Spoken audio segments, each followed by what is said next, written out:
Olá, boa tarde. Boa tarde. O Jornal da Cultura, primeira edição dessa segunda-feira, primeiro dia do outono. Começa agora.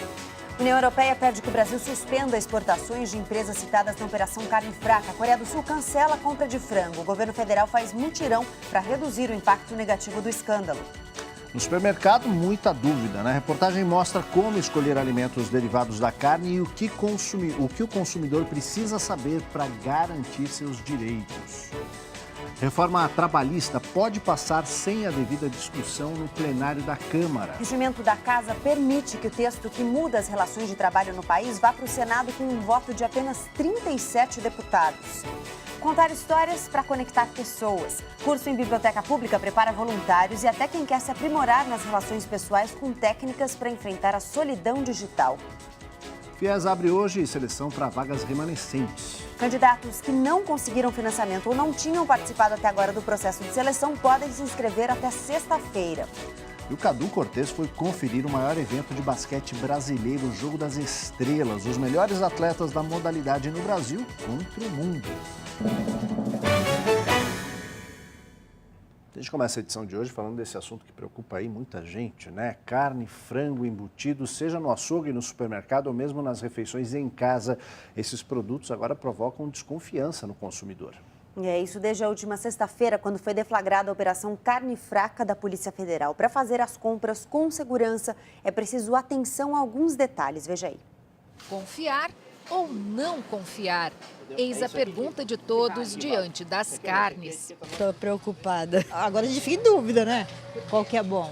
Qual? Que marca? Neste supermercado na zona oeste de São Paulo, as dúvidas dos consumidores têm destino certo.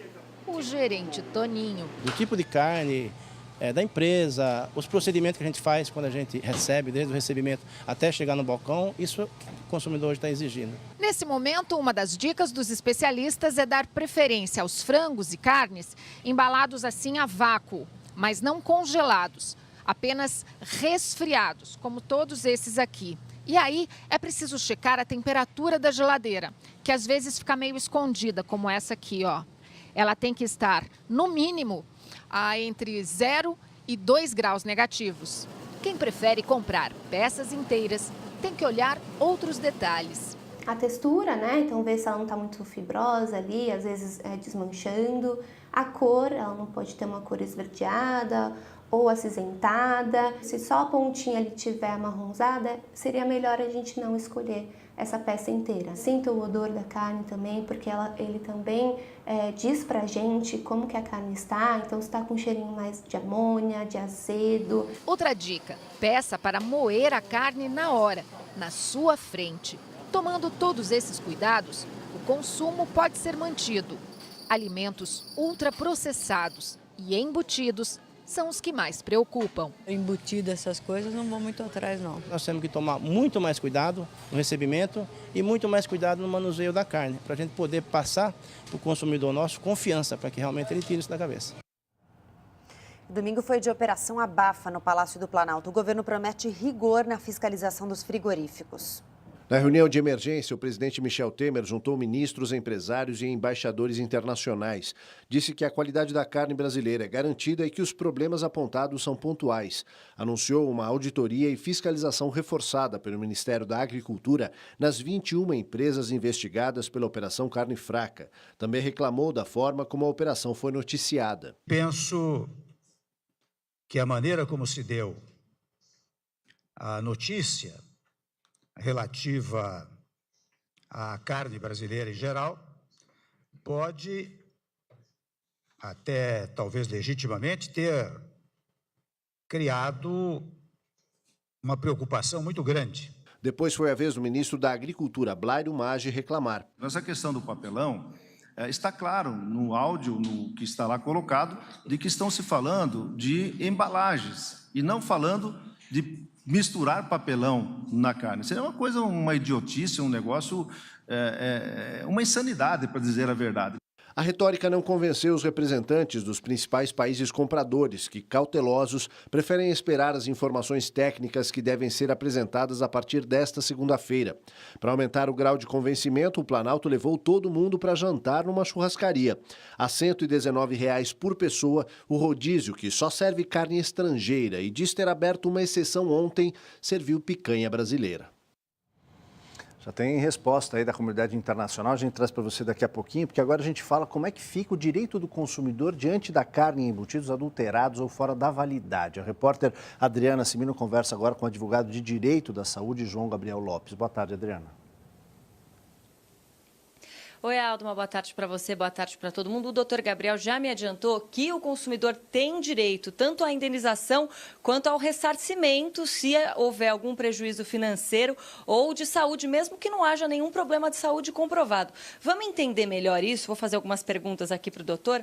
Doutor, quem tiver algum produto alterado em casa deve procurar o local onde esse produto foi comprado, supermercado, açougue, ou diretamente a empresa que comercializa esse produto? Esse consumidor pode buscar diretamente o comerciante que o vendeu para pedir ou a reposição por um outro lote que não tenha nenhum defeito ou a reparação por meio do ressarcimento do valor do produto. No caso de produtos que são comercializados por essas empresas denunciadas pela Operação Carne Fraca, eles podem ser trocados mesmo que não haja nenhuma alteração, questão de validade também? Isso é algo que pode acontecer, que pode ocorrer, né? É preciso acompanhar os desdobramentos da operação.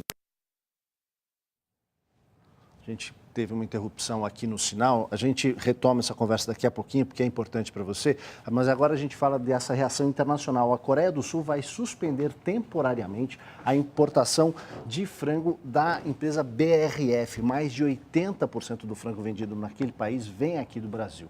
O governo norte-coreano informou que também vai intensificar a fiscalização do produto importado do Brasil e que os fornecedores terão que apresentar um certificado de saúde emitido pelas autoridades brasileiras. Pois é, e autoridades da União Europeia pediram hoje em Bruxelas que o Brasil retire as empresas envolvidas no escândalo da lista de exportadores. A pressão maior vem da Irlanda, que é o principal exportador de carne na Europa e concorrente do Brasil. O governo irlandês pede a suspensão completa das importações de carne brasileira pelo bloco. E olha, agora pela manhã o presidente Michel Temer voltou a minimizar o problema da carne. Ele participa de evento na Câmara de Comércio Brasil-Estados Unidos. Nós temos aqui 4.850 plantas, mais ou menos, de frigoríficos no Brasil. Ora, só 3 frigoríficos, 3 plantas, que foram interditadas. E, além das 3, mais 18, 19, serão investigadas. E, ademais disso, convenhamos, o Ministério da Agricultura tem 11.300 servidores. Tem 30 e poucos servidores que estão envolvidos e, portanto, serão investigados. Não significa que já estejam pré-condenados, mas estão sendo investigados, portanto, num número diminuto. Representantes das associações de proteína animal e das indústrias exportadoras de carne estão reunidos agora em São Paulo. Por enquanto, você viu aí, né, a União Europeia suspendeu temporariamente a importação de produtos brasileiros à base de carne que já estejam suspensos aqui no mercado interno. Os representantes das associações de proteína animal frisam que não há risco para o consumidor, já que a carne passa por um rigoroso processo de inspeção e que estão no aguardo de novas informações do Ministério Público. A gente muda agora de assunto. Com tanta gente procurando emprego, passa a valer a lei da oferta e da procura. Com tanta opção de escolha entre os currículos, a tendência do mercado é oferecer salários menores para as mesmas vagas.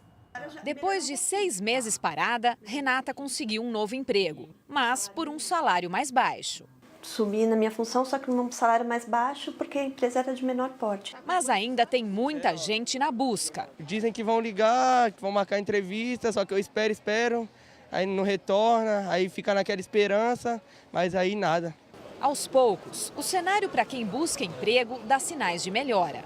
No mês passado, as contratações superaram as demissões em mais de 35 mil vagas. Foi a primeira vez em 22 meses que o país registrou a abertura de postos de trabalho. Mas as empresas que começam a contratar estão cautelosas e pagando menos. Anteriormente, quando a economia estava num num patamar muito grande, essas remunerações estavam muito acima da média. Isso até comparando com outros países, era nítido ver que a remuneração no Brasil estava muito alta. E agora é o momento de tentar readequar isso para a realidade atual. Receber menos ainda está longe do ideal, mas já é um começo. É necessidade, né? Tem que trabalhar, tem família, tem que pagar aluguel. O importante é estar trabalhando, né? A retomada da contratação tem que ser vista como novas oportunidades de emprego, né? Abraçar essas oportunidades e recomeçar a sua carreira. A gente fala agora de um outro assunto que interessa a todo mundo e não pode ficar apagado aí por causa desse escândalo da carne. É bom prestar atenção, viu? A reforma trabalhista é mais uma proposta polêmica do governo federal que tramita no Congresso. Pois é, e com maioria na Câmara, o presidente da Casa, Rodrigo Maia, usou o regimento interno para acelerar esse processo. Se aprovada, a reforma trabalhista vai ampliar a possibilidade de contratação por jornada parcial ou regime temporário de trabalho e vai dar força de lei a acordos entre patrões e empregados. Eu acho que assim como a reforma da Previdência, tem que ser bem analisado isso daí. E quando eles tentam aprovar de forma acelerada, é estranho isso aí, né? É caso de desconfiar, tem que ir atrás, acompanhar e tudo mais. No governo, o assunto é tratado com o maior cuidado. O Planalto não quer repetir a polêmica aberta com a reforma da Previdência. Para acelerar o andamento da reforma trabalhista e evitar desgastes políticos, o presidente da Câmara, Rodrigo Maia, determinou que o projeto tramite em caráter conclusivo. Pelo regimento da Casa, o caráter conclusivo ou terminativo permite que o texto aprovado pela comissão especial, formada por 37 deputados, siga direto para o Senado, sem passar pelo plenário e pela discussão dos 513 parlamentares da Câmara.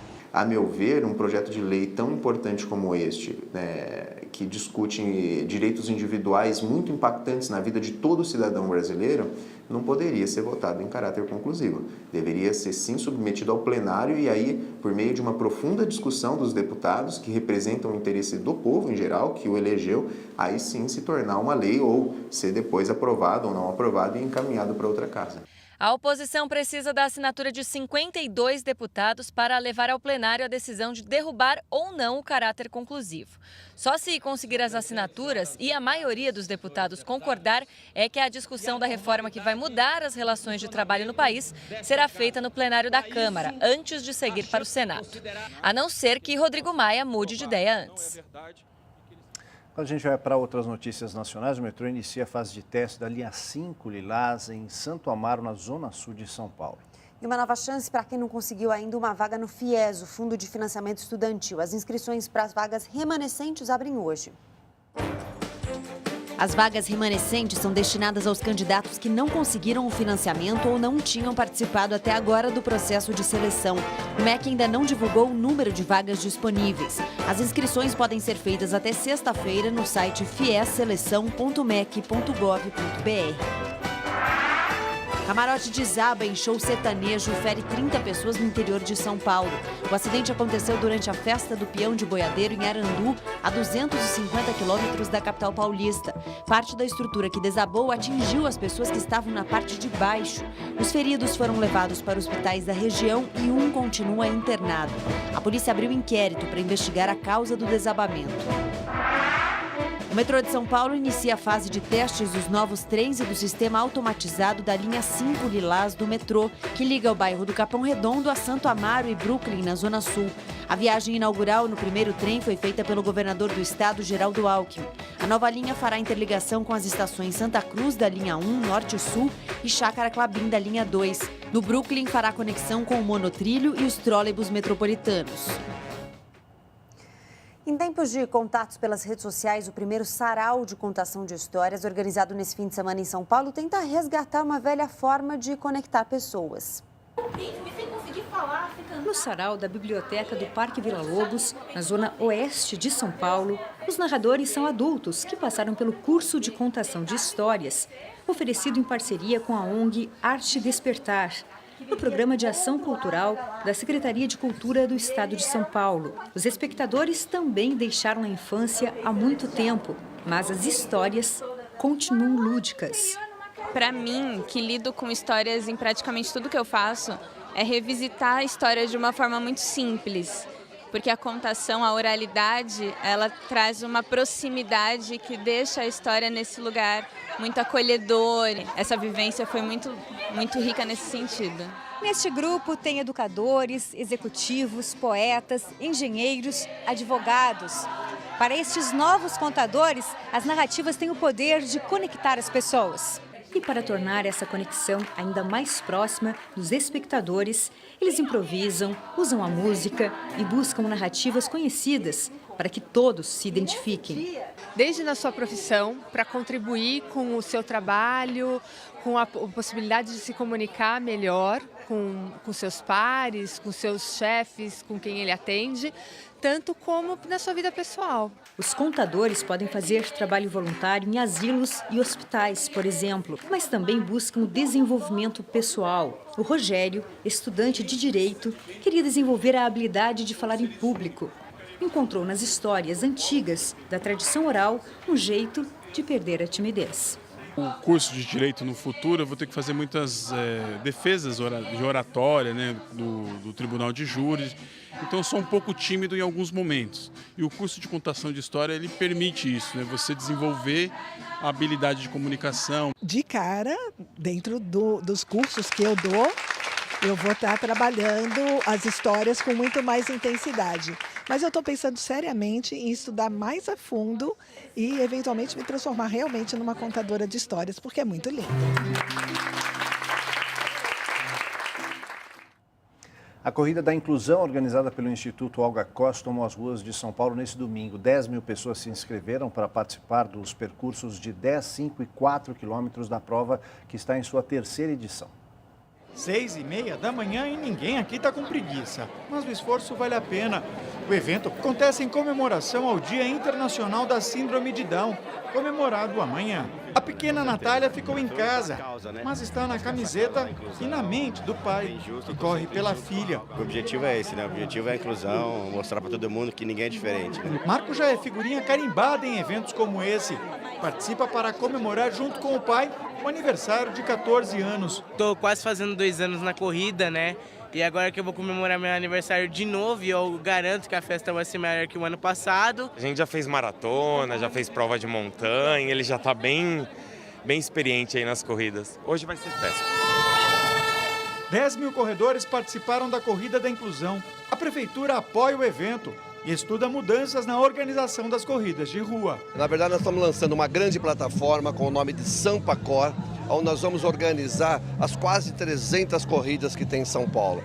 E estamos lançando um desafio, São Paulo, a capital mundial das corridas. Estão aqui participando, elas estão ativas nesse processo de inclusão, com todo mundo, com ou sem deficiência, física ou intelectual, todo mundo junto. Boa notícia para quem corre e para quem precisa que se corra por eles.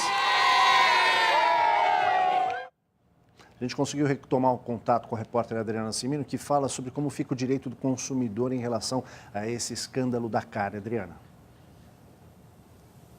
Aldo, o doutor João Gabriel já explicou que se a pessoa tiver algum produto alterado, ela tem o direito, sim, de pedir o ressarcimento do valor que ele pagou diretamente para a empresa, para o local onde ele comprou, supermercado ou açougue, mas o fabricante também tem responsabilidade. E no caso desse produto não ter nenhuma alteração e for de uma das marcas denunciadas, o consumidor pode pedir a troca?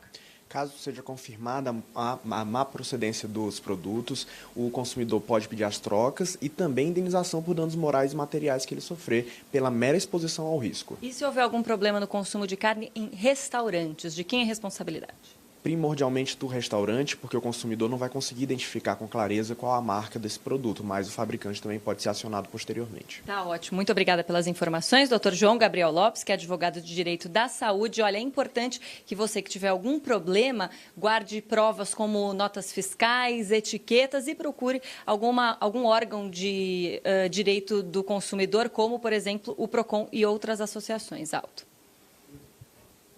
Gabriela.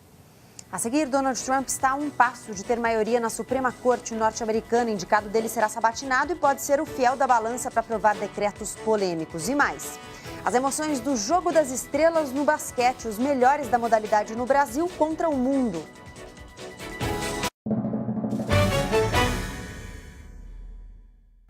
O Congresso dos Estados Unidos dá início hoje ao processo de avaliação do juiz Neil Gorsuch, indicado pelo presidente Donald Trump para ocupar a cadeira vazia na Suprema Corte daquele país. Os republicanos vão precisar do apoio de pelo menos 8 democratas para conseguir essa aprovação.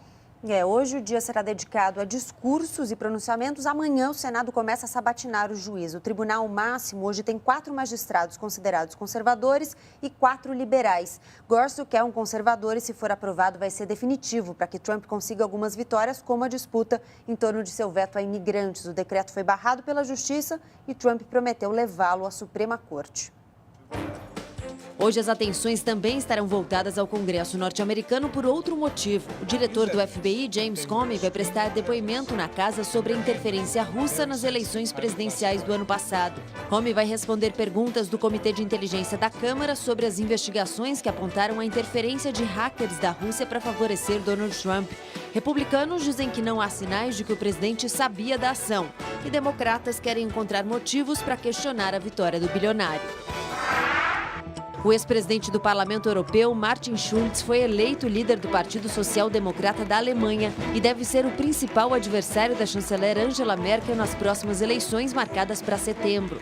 Schulz recebeu 100% dos votos numa tentativa da legenda de mostrar unidade. O Partido Social Democrata fazia parte do governo ao lado do partido de Merkel, mas divergências levaram a legenda para a oposição no ano passado. O acordo de desarmamento do grupo separatista basco ETA vai incluir a revelação de todos os esconderijos de armas mantidos na França. Na sexta-feira, o primeiro-ministro espanhol Mariano Rajoy confirmou que o grupo deve depor as armas sem exigir contrapartidas. O ETA lutava há pelo menos 4 décadas pela independência do País Basco. 829 mortes em atentados são atribuídas aos separatistas. Hora do esporte, boa tarde, Cadu Cortez. Boa tarde, Gabi, tudo bem? Tudo bem? Tudo bem, feliz. Salve, Cadu. Salve. Trabalhou no final de semana? Trabalhamos no final de semana, foi divertidíssimo, aliás, um trabalho divertidíssimo que a gente vai ver agora. E antes, o feliz equinócio do outono, né? Estamos entrando no outono, agora, temperaturas. Do outono. Muito bem, Cadu. Os dias e noites iguais, né? Vamos lá, então, falando desse final de semana que nós estivemos trabalhando no ginásio do Ibirapuera, na zona sul de São Paulo, que recebeu o maior evento de basquete, do basquete brasileiro, o Jogo das Estrelas. Eu fui lá conferir, vamos ver.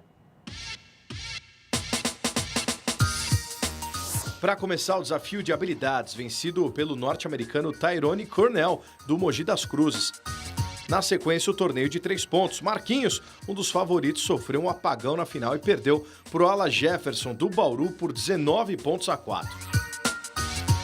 No torneio das enterradas, o vilão levou a melhor sobre o super-herói. Cordero Bennett surpreendeu o bicampeão Gui Deodato, que mesmo vestido de Batman, não foi páreo para o norte-americano do Pinheiros.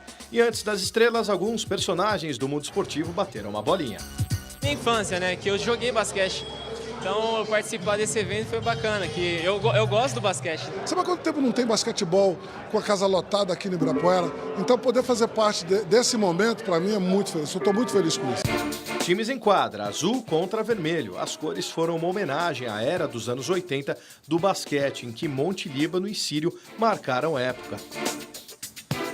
Num ritmo frenético, o NBB Mundo abriu 13-2. A equipe brasileira igualou o marcador e terminou o primeiro tempo atrás com grandes jogadas do baixinho Kendall Anthony. Intervalo de jogo e show da banda J Quest. Depois do desafio das habilidades, do torneio de enterradas e do torneio de 3 pontos, finalmente o Jogo das Estrelas. NBB Brasil versus NBB Mundo. E agora, no comecinho do segundo tempo, o placar já está bem apertado, mas ainda uma vitória parcial dos gringos. Ao colar do placar em 90-89, o Ibirapuera voltou a incendiar a favor do NBB Brasil. Em cesta de Jorginho, o Brasil passou à frente em 92-91, só que o rei do NBB estava em quadra. Chamael reapareceu, meteu bolas de 3 pontos e deu a vitória para o NBB Mundo, 108-96. Bem, a terceira vitória que acontece de forma consecutiva, o evento que acontece desde 2009. Hora dos gols no final de semana, Campeonato Carioca, o clássico Vasco-Botafogo, que terminou sem gols. Vamos ver. Paulistão, em uma das suas piores atuações da temporada, o São Paulo não passou de um empate por 1-1 com o Ituano, nesse sábado no Morumbi. Muitos erros na defesa e só não foi derrotado graças a uma grande exibição do goleiro Renan Ribeiro, titular pela primeira vez em 2017. Cueva fez para o tricolor e Simeão empatou para os visitantes. Na Fonte Luminosa, o Corinthians pegou uma Ferroviária limitada, porém valente. O time de Fábio Carille criou, mas não converteu as chances em gol. Até que um gol irregular de Alain Mineiro, que ajeitou com o braço o rebote de pênalti desperdiçado por ele mesmo, deu à Ferroviária a vitória por 1-0 sobre o Timão.